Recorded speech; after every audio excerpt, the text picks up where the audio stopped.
You've entered BOOKSTORM with Kristen Civiletto and me, Chris Storm. This is a podcast devoted to best-selling books that matter, books that make a difference. We're diving down deep with beloved authors about their stories. We're exposing hot-button topics and heartfelt themes, the issues that affect each of us in our own lives, as siblings, parents, partners, friends, as human beings. We're braving new ideas, fresh thoughts, hard lessons, and important truths. Those kinds of things that stay with us long after we turn the last page and close the book. Well, book lovers and BOOKSTORM podcast followers, we have a very special treat for you here today. We have a different kind of book. We've never had it on BOOKSTORM before. We have a children's picture book that was called to our attention by a friend of mine from high school, Sarah Sanders, who's the director of neurodiversity navigators at Bellevue College in Washington State. Shout out to Sarah. Thank you for telling us about this wonderful book, because Kristen and I read it and we fell in love with it. So we're here to welcome Tiffany Hammond. We're going to call her Tiff. And Tiff, welcome. We love you. We love this book. We're so excited to dive down deep with you into this story. Hey, thank you. I'm so happy to be here. I want to tell you a little bit about Tiffany before we get started, because I love her story. She's been reading books and loving books since she was a young girl. She believes stories are the very best teachers. Tiff is an autistic mother, an advocate and storyteller who uses her personal experiences with autism and the parenting of two autistic sons to guide others on their journey. And thank you for that, Tiffany. She has a master's in developmental psychology. She spends her time teaching, coaching, mentoring others on disability justice issues. Her activism is rooted in challenging the current perception of autism as a lifelong burden, cultivating a community that explores the concept of intersectionality and inspiring thought leaders through storytelling. And we couldn't agree more. Tiffany was born, side note, and raised in Texas. I love this. She grew up on deep dish pie, yum, and stories from her grandmother. She's a dreamer by day and a serial killer at night. We can see you love books by that statement. And you can usually find Tiffany writing in the light of the moon or thinking about what to write in the light of the day. Now, what is amazing about this book? It is her debut children's book, hit the New York Times, sat as #1 on the New York Times bestseller. Experts are now in educational experts are now saying this book should be introduced to every school classroom as a necessary read for curriculum. And we couldn't agree more. Many congratulations to you. Can't wait to dive down deep into this beautiful story. Oh gosh, thank you. That was amazing. That sounded so awesome. Well, that's because you're awesome. Well, as Chris said, we're here to talk about A Day with No Words. And I do want to note that Kate Cosgrove is the illustrator. And this is just a beautiful, colorful, wonderful picture book. It's for young readers and their families.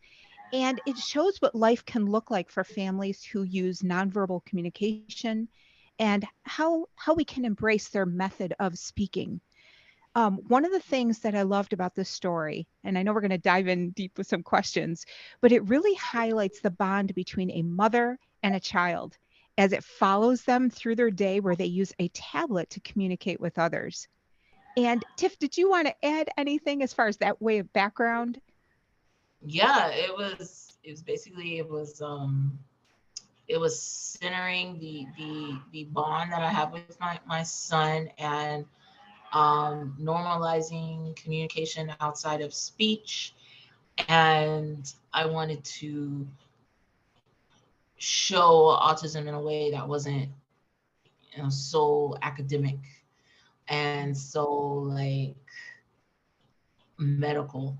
And so it wasn't, this is Aiden. Aiden has autism. This means this. This is what he does. You know, I wanted to show it in a different way, you know, show how human he is and we are, and, you know, just make it joyful and playful and fun and something that the reader can learn something from, but then also like be engaged with it and want to keep turning the page and keep reading. And so, yeah. Yes, your book was a beautiful experience. I will have to say that's how, Thank you. you experience your book and your character is very relatable. Well, that's wonderful. Chris, do you want to go ahead and kick us off and I sure do. brave the storm? I can't wait to talk about it. And I want to say first, thank you, Tiff, for this beautiful book. And here's what it did: gently opened our hearts and minds to understanding, acceptance, love, and accommodation for all people, diverse and unique, and especially for persons with autism. There was one scene that stood out to me so strong, and I think it will to all the readers. When Aiden was at the park and another mother observed him and told her children, I'm going to quote, "That boy is handicapped," end of quote. Aiden's mother corrected the other mother. Can you expand upon the danger and hurt of labels like these? And what can we all do to prevent those and help to understand and love and accommodate?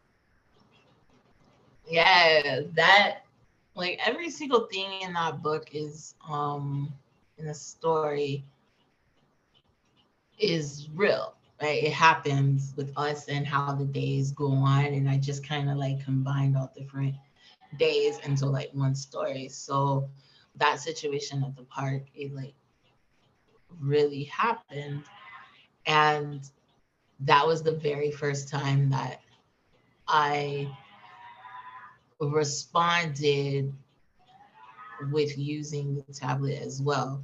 Like, a lot of times I go out and before that, and someone would say something or do something, and even though I wanted to stick with that tablet the whole day, I just get so mad, and then I just don't. I just drop it, and then we just talk. We just go, and I'm just like, you know, y'all are saying really, really, really hurtful things. So that was the very first time at the park at that instance that I used the tablet to communicate back to her. So I did the breathing and I did the counting and I did the trying to calm myself down.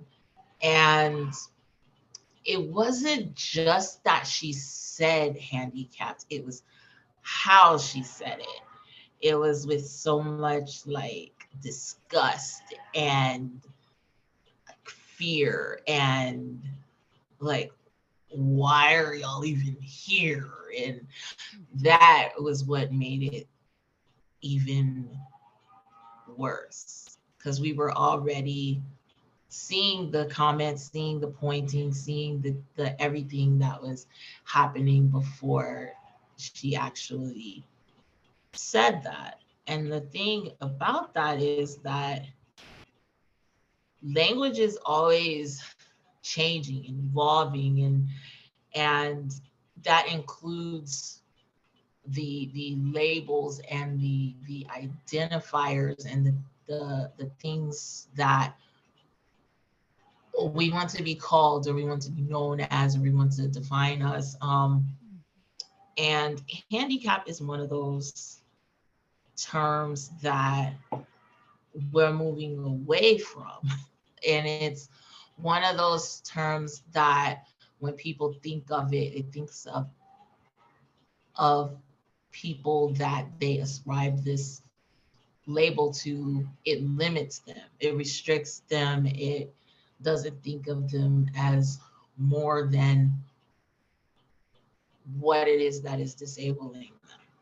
And so, you know, her saying that coupled with like her attitude and her, you know, her facial expressions, and she didn't think that much of my son at that moment in that time. And that is one of those things in which language hurts and can hurt. And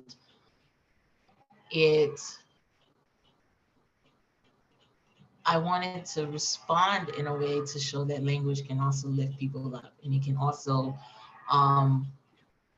educate and teach. And so I wanted to show that, you know, she was wrong in using this.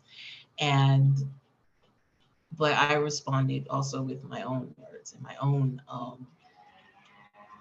uh, language, and, you know, hope that she learned something from that. Because it was, I think one of the things is it's hard in a children's book. I only had 600 words, and it was trying to like fit in all the ways that handicap could be wrong to say. And I'm like, how do I do that with so many words, few words to get that? So it was like, you know, trying to explain what was going on before. Kate did a good job with the illustration showing that, you know, that the looks on their faces and the pointing and the things, and then adding in that she smeared it, and you know, and you know, trying to find all the ways that it, you know, can show that, you know, hey, this is an outdated term, it's hurtful, it's harmful, and to try to combine their attitudes, their body languages with the use of a word, and try to put that out there into, yeah, but language changes, and that's one of the things that's very difficult in this world and society, is that a lot of people, they feel like, oh my gosh, what, y'all using new terms now? Oh my gosh, just everything's politically correct. And it's just that, no, we're just trying to figure out what fits good for us, because we're seeing how you're treating us when you're using these types of words and you're using these labels and you're using these things. And we want to have the right to define ourselves as we see fit. That will open up doors for us rather than close. And handicap is one of those words that close doors. And it you know, showed people to treat us in ways that was less than what we deserved. And labels aren't just descriptive, they're prescriptive as well. They're just showing people how to treat each other. And handicap is one of those labels that showed us that people didn't treat us that well. And so we were trying to change the language, as the language grow and evolve as we do, and grow and adapt as we do. And I hope that that section in that book help spark some conversations in like classrooms and things like that. And I've already gotten a lot of emails and a lot of like little video recordings that's like showing teachers explaining to their students, you know, why this term might not be good and what other terms can we use. And it's like super amazing. I'm like, oh my gosh, they understood that part, because that was the part I was worried about. I didn't have enough words. And you know, and Kate didn't have enough pages to keep drawing. So it was just trying to combine it all together, the art with the words, and then and hope that, you know, people can get kind of what we were trying to say, what we were trying to do. You did. You achieved it in a great way, and it came across as a very strong scene in the book. And you know, I'm going to say something. Yes, you taught that woman something, and I feel like children, this is why I want this book in all the schools. I think children are more eager to learn and understand and accept and love, and all those things you said are important. I think adults have been already brought up with mindsets and false teachings and prejudices, and maybe that's the harder group to get to. But I love that you stood up and that you used the tablet. And I want to say this quote that I saw that you gave. You had said socially acceptable behaviors or behavior outside the norm shouldn't automatically be classified as bad, when most of the time they're just different. So, well, I guess this is what you were saying with your handicap work is, look, you're just looking at all that we are different, and you're assuming it's all bad. And I think what you showed us in the story, and we're going to get to it deeper, is there's so much good, so very much good that we can learn from. Thank you for that. Exactly. Welcome. Thanks. I like that. Tiff, I want to press in a little bit on nonverbal communication that you've mentioned a couple times. You know, we all use nonverbal communication to convey our thoughts, and sometimes we can convey information that's otherwise difficult, right? We might shrink back from someone or cross our arms, or maybe even lean towards someone to whom we're attracted. And I was wondering, are children who communicate without spoken words even more attuned to the nonverbal communication cues? And do you think that people who use spoken words should be more sensitive to that? Yes and yes. So like I feel like I definitely feel that those who don't speak are using everything around them to understand everything around them. I think that they pay attention a lot more. They read bodies a lot more. They see where your hands are going. They see what you're doing. They observe a lot. They're very engaged with their surroundings, and I think that's why they have such big emotions in different spaces, because they are so tuned in with their environment and around them. And so Yeah. when they respond to it and when they react to it, some people might feel that it's socially inappropriate or unacceptable, but it's just they feel so much. I feel like they feel so much that's coming in, and sometimes it's a lot, and they're feeling it all, and they're trying to feel their way through it, and that is just how it comes out, and they express themselves in that way. But definitely my son picks up on so much. He can tell when we're sad. He can tell when we're happy. I could just look at him in a certain way, and he's just like, "Oh, I got it," you know. And it's a lot. He's very, very, in tune with how we feel and our emotions, um and what is going on around him. He just doesn't speak, and I think that for society in general, they don't know what to make of that. They don't know how to respond to it. Um, they don't know what to say. A lot of times, we usually get one of two emotions. They either pity us or they fear my son. Yeah. It's very it's very interesting that they associate intelligence with the ability to speak. Yeah. So they feel like because you do not speak, you mustn't know a lot of things. You mustn't know what's going around you. And that's one of the things that's really frustrating, especially when every single human communicates without words a lot of times, and our intelligence isn't automatically questioned when we're not speaking, when we're not um, uh, engaged in different conversations with all these people around us.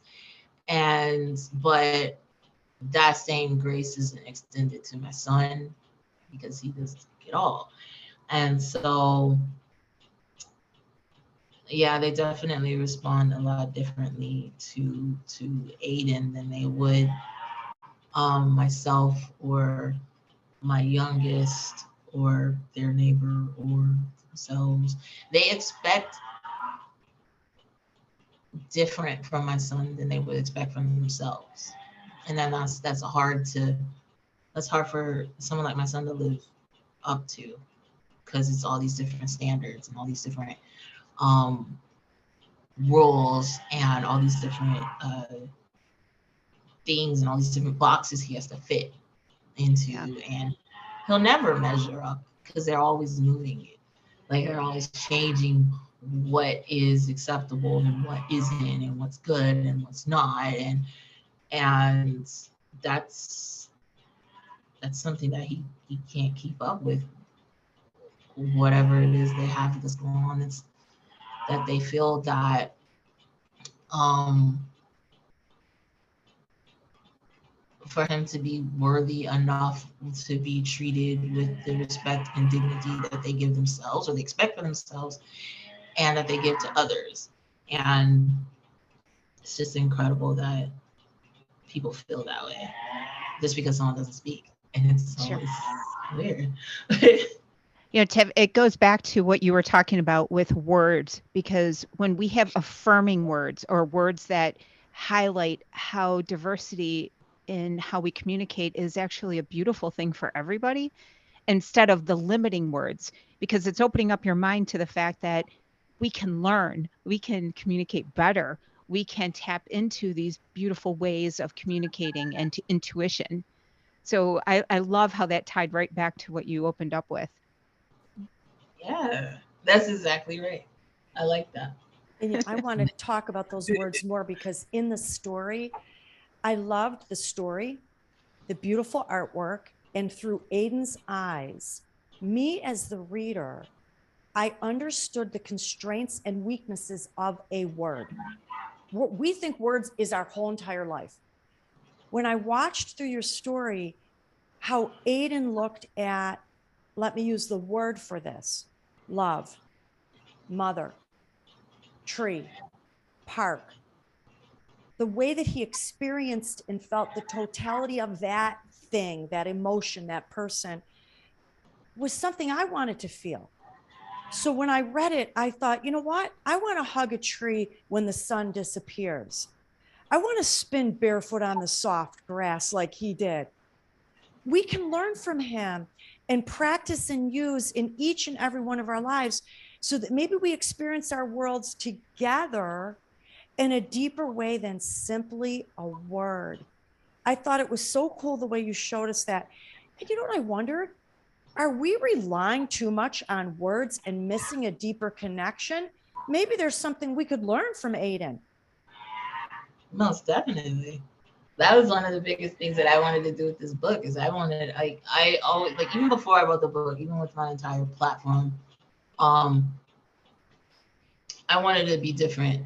I wanted to be different from the advocacy that I see day in and day out. And I wanted to make us, my family, myself, I wanted to make us more visible. I wanted you to see us. If you could see us, then you would know us and you would learn about us and you want to do what you can to help us. You know, and that meant I needed to tap into feelings. I'm in the feelings business, and that's what I do. So I share stories, I share poems, I do essays, and I do like anything I can that so somebody can see just even a sliver of themselves in anything that I share. And that's how I got you. Got you. And that is what I wanted to do with this book. I wanted to expand on that, and I wanted to do it just in the way that I do everywhere else. So this is a book about connection, period. So I'm connecting with my son's connecting with me. He's connecting with the world around him. I'm connecting our world to the reader's world, and I'm trying to connect their world with everybody around them, surrounding them, connecting. He's connecting with trees. He's connecting with nature, the grass, the wet grass beneath his feet. He's connecting with that. He is connecting with the environment and people around him, the air and the birds and everything. Just any way that I can show that connection is just this powerful thing, and that touch and tap into all of these different feelings and anything that I can grab and hold on to within someone else and get them to see my son in a way that they probably wouldn't even thought to see him as. I wanted to do that. I wanted to show that. I wanted to show that he loves all of these things, and there's so many other kids out there who love these things, and there's some adults who love these things. You know, they have like tree clubs that adults are a part of, and you know, and so like I wanted to show all these different things that he loves that someone else can kind of connect to, especially kids and the adults that read to them. And I wanted to show it in that way. And there's a lot of books out there that talk about disability, and it almost some of them are good, but then some of them, if it almost scares kids about what disability is. And I didn't want to scare them. Aiden already comes across a lot of people that fear him without knowing him. So I wanted to write a story in a way that showed that he was just like a lot of other kids. He just didn't speak. Just doesn't speak. And I hope they got that. I hope that they caught on to that, and they want to go hug a tree. And that's me. Yeah, that's me. You definitely did it, Tiff. You did it. You showed us his very being, his soul. You showed us who he is. And you know what? I want to say something. Guess what, Aiden? I'd pick the chicken nuggets and the orange soda and the large side of fries too. Good choice. This meal right there. Tiff, let me ask you this. Speaking to all of us as parents, how do we help all children start to understand the importance, first of all, of understanding differences, but also celebrating differences? I think that one of the biggest things is they need to be exposed to the differences, and they also need to acknowledge that the differences exist. Like, I lost count how many times we would go out and a young child would notice that Aiden made a noise, and the parent is trying to shush him. Shh, they can hear you. He can hear you. He can do this. Like, you don't have to do that. They just true more attention. They made it worse, and then it made it seem like my child is someone that you should fear and should be scared. You don't do that. Acknowledge that he's different than you, but that's okay. So acknowledge the differences. It's okay. Well, everybody's different from each other, and we have a lot of similarities, but the differences are beautiful too. And that's definitely one of the biggest things is they try to not acknowledge that people can be different from each other, because they almost feel like if we point out all these differences, and then that's bad, and then that's not. Just acknowledge the differences. Differences aren't good or bad, they're neutral. You can end up making them bad because of how you perceive things, but acknowledge the differences, expose them to a wider variety of experiences. Don't just keep them with a certain set of things that they're exposed to and people that they're exposed to. Show them all kinds of people of all kinds of cultures and backgrounds and different histories and contexts and all these just different people. This world is so big, so big, and it's amazing the amount of people that they have heard of autism, but they haven't heard of autism in a way that my Aiden is. And that was what was shocking to me. And I don't want to say shocking, because my son has been the only student that was like him in every single school he's been in, every single one. So, and we move a lot. So he's surrounded by all these people who didn't understand him, didn't know him. And that's part of the reason why I wanted to write a children's book, because it was around the time where kids are learning about each other. They're pointing out differences. Yeah. They're seeing the differences, but it's also around the time when parents are starting to shush them because they're noticing differences. And I wanted to hit at that age range and hit at that, because the very first time that my kids knew they were different or learned they were different and were treated as different was around this age, around the pocket that this book is geared to. They had friends and they tried to play with them and everything. They went home for the summer and they came back and it was completely different. Same kids, different. Now it went from, oh, he doesn't talk, he's weird. Oh, like, it just changed over summer. And I wanted to hit at that point, because that's when they started to learn differences, and I wanted to inspire them to choose a different way. instead of like, isolating those who are different, embrace those who are different, acknowledge your own differences as well. Yep.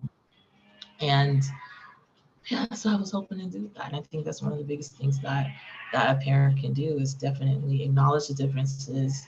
Don't make them be something that's just bad, like automatically bad. Differences can be so beautiful, and expose them to people that are different. I love that. You're helping equip parents and, through role plays, through seeing how these scenes play out, but also by giving them accurate words. So I thank you for that too. Chris and I really have had a lot of discussion about your story because we have been parents who had questions, from our children. And I don't know if I always was equipped to answer these questions. So that's what you're doing here. In addition to showing us a beautiful story, Thank you. Yeah, we loved it. We got to tell our listeners, okay, here's a new one, Bookstorm podcast, A Day with No Words by Tiffany Hammond. Buy it. I don't care if you're a kid or you're an adult, you're going to learn something from this book. It's going to touch your heart. I loved it so much, Tiff. I just have to say thank you, thank you, thank you. It seems like a simple thing, but it isn't, to be able to put all that thought and emotion and meaning into this important book. And we're so grateful to Sarah Sanders for telling us that you're out there and for showing us this book. And I want to say to our listeners, please connect with Tiffany Hammond. And you know where you can find her? She's got a pretty cool Facebook and Instagram called Fidgets and Fries. You can find her on there, see what she's up to. I did see that you were going to be speaking. You're going to be a presenter at the International Association for Spelling and Communication. Oh yeah, I'm doing that in July. I don't know the specific day I go on, but it's July 21st through the 23rd, and that's in the DC. And it's called Motor Morphosis. It's for spellers, so non-speakers who spell to communicate, and that's something that Aiden is learning to do right now. So I wanted to be around like a lot of families that was doing it, and I was gonna go anyways, but they asked me to come and be a presenter, and so like I'm gonna present there. So I'm excited about that. But before that, on the 17th of June, I'll be in Peoria at their library doing a talk there. So somebody's near there. Like, this is great. And then I see that you've been nominated to Diverse Abilities 4th Annual D30 Disability Impact List. Oh yeah, I'm excited about that. You're doing great stuff. This little book is opening doors for you to be a voice in all kind of places. And we're going to be watching you from the sidelines. We're really proud of you, and we're learning lessons from you, Kristen and I, we're going to take with us. Thank you so much for joining us here today. Thanks so much. Thanks. Bye, Tiffany. Thank you so much. Bye. Such a great book, wasn't it, Kristen? I mean, oh my I just goodness, loved it so much. And, I have to say what she said towards the end about children who are different. And there's so many of them, and adults who are different. And I always say, vive la différence. Like, you have kids who are dyslexic. You have kids who have reading disabilities, learning different kinds of abilities. And this book speaks to, yes, everything autism, but even so much farther and above and beyond that for kids in school, especially in those early years, to be able to accept differences and to actually treasure them and to be open and willing to learn something from someone else that's not like yourself. And this could go into minorities or nationalities or religions or whatever it is. Let's accept, let's include, let's learn. What were those key words that she had at the beginning of the book? I just loved it so much. It was understand, accept, love, and accommodate. Let's do that. Yeah, I love it. And, that also highlights why language is so important when we do use language, because we could use limiting language or diminishing language, or we can use language that is affirming and also encouraging. we want to know more when we think somebody is neurodiverse. How do you learn and grow and think? Because that might be something that even changes the way I think. And so I love what she was talking about in terms of that limiting versus augmenting by the names that we use. And I think it's equally important too. I was thinking about this as she was talking. When we were growing up, we would hear, well, that person's normal and that person's not normal. And we had this, dual idea of people falling into normal or not normal. Well, look at how much we missed out on and limited ourselves by putting people in those boxes, right? And what's normal anyway? At this And point? take it a step further. What's socially acceptable? Why do we have these stringent rules for all of us? What's socially acceptable? And Yeah. so what if something's not typical? Thank goodness some people are not typical. Nothing in this world would ever have been changed or invented or discovered if somebody wasn't typical. So I just love Aiden. Boy, I'd like to meet him someday. Just loved everything about this book so very much. So thrilled Yeah. to meet Tiffany Hammond. And so listeners, yep, we did it. We got you something very special here today. Buy it, give it as a gift, spread it around, spread the word. Tiff Hammond did something incredible with A Day with No Words. And we're back to our fiction after this. We're bringing you all kind of good stuff. Madeline Martin, Keeper of Hidden Books, Katie Quinn and Janie Chang, Phoenix Crown, Marie Benedict, Victoria Christopher Murray, The First Ladies, Viola Shipman, Famous in a Small Town, Ashley Audrin, The Whispers, Fiona Davis, Spectacular, Sandra Brown, Out of Nowhere. And that's a pretty big lineup with more to come. That sure is. So, listeners, of course, thank you so much for tuning in. Thank you for sharing our socials. We love having these kinds of deep conversations, and we're going to keep on doing it. So, stay on the radar with us. You can find us on bookstormpodcast.com. We're on Facebook, we're on TikTok, we're on Instagram, we're on Twitter. And of course, you can find us on YouTube. Just search for Bookstorm and podcast, and we should come right up. So until next time, listeners, one of the best ways to brave the storm is to dive down deep into life-changing fiction.